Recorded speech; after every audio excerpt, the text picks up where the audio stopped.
Location detection in modern computers gives us an opportunity to create interfaces that take advantage of where people and their devices are in the real world.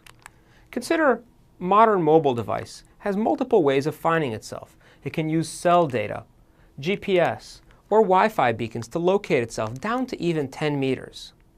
Other devices, such as 2-in-1 computers, can use Wi-Fi beacons and GPS as well to find themselves down to 50 meters. So when we pinpoint ourselves on a map using today's computers, we can actually get really darn accurate. And that opens up a lot of opportunity for us to rethink our application interfaces in interesting ways. Consider a simple task like providing an update from a particular location. All we need to do is call up a dialog that says, can we have access to your GPS, Wi-Fi, or cell data? If you give us permission, all of a sudden we can now append a map to your update instantly with accurate location inclusion. Contrast this scenario to what we used to have to do, where location inclusion was a manual, clicking, and painful process to find when we're at. But location doesn't just stop and end with finding ourselves on a map. There's many other kinds of scenarios we can enable in our apps. For instance, if we're over here, there may be other stuff over there. And we may want to actually find our way to it or make a connection between the other things near us. So if we select this object over here and bring up a dialog of options, we can go ahead and try and intercept it.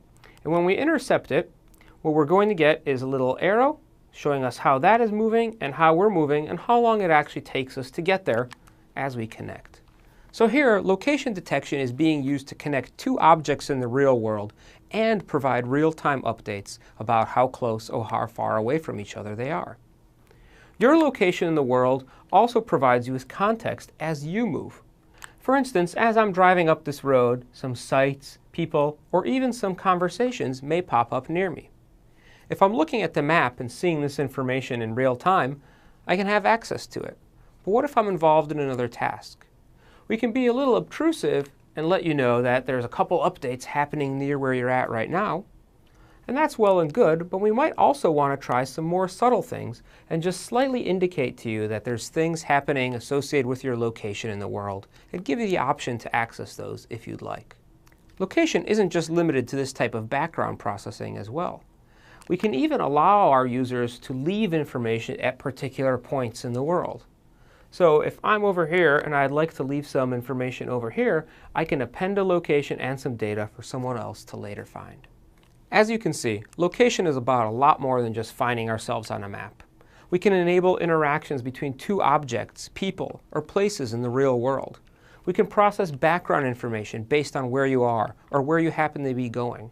Or we can combine all those things together to create new immersive experiences that allow people to get things done in a quicker and easier way.